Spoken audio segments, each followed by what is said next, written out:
find out how things went with the solar array deployment. All that took place in the blind? Yes, that's right.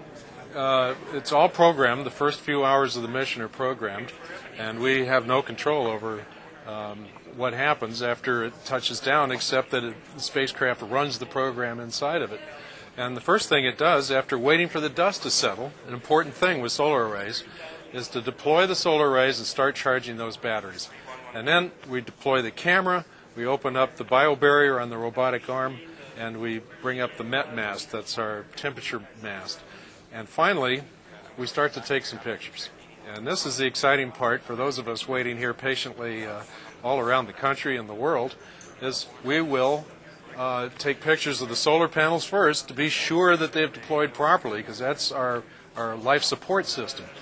And then secondly, we look at these deployments to make sure they were done properly. And finally, we look at the landed foot right in front of our camera system, and then up to the horizon where we'll get our first views of Mars. So we hope to get all this back in the next few minutes. So those initial images are pretty much just the lander telling us, how am I doing, or where am I situated, pretty much. Exactly. And when we see those first pictures of Mars, we'll be wondering what the rocks look like. And I brought a couple of rocks from Antarctica that have some very interesting surface features. I don't know if we can zoom in on this, but in any case, the shapes of the rocks has been formed by ice and wind, and in this case, with this cup feature here, by the action of liquid water. Because just keep them right there. So one of the images that we have, and forgive my hands on the frame, one of the images we had earlier on was a side-by-side seeing Antarctica and seeing Mars, and there were lots of similarities. And yes. So are you anticipating possibly seeing something like this? Well, that's what I'm looking for, because I would like to see if the rocks on Mars are weathered in a similar pattern to the ones in Antarctica. And it may be that they're not, after all. We're in a different world now. So, but that's, I mean, these are unusual rocks to find in the equatorial region. You'd be very surprised to find them there, because they weather so quickly in the equatorial, and they weather very slowly in the Antarctic region. On Mars, they're even slower. So who knows? So this downlink can happen in about a minute, as early as a minute from now. So we're going to free you up.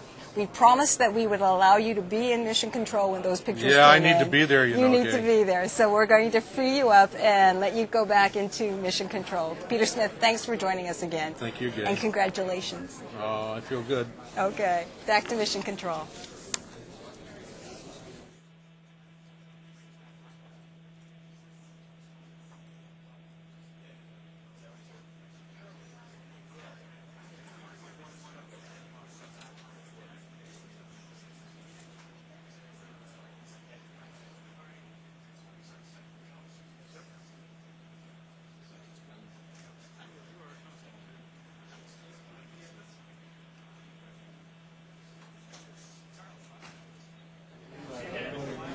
And I'd like to remind everyone you're watching live coverage of NASA's Phoenix mission to Mars from the Jet Propulsion Laboratory in Pasadena, California. The Phoenix mission is led by the University of Arizona on behalf of NASA. Project management is by JPL, a division of the California Institute of Technology. The spacecraft development is by Lockheed Martin Space Systems in Denver, Colorado.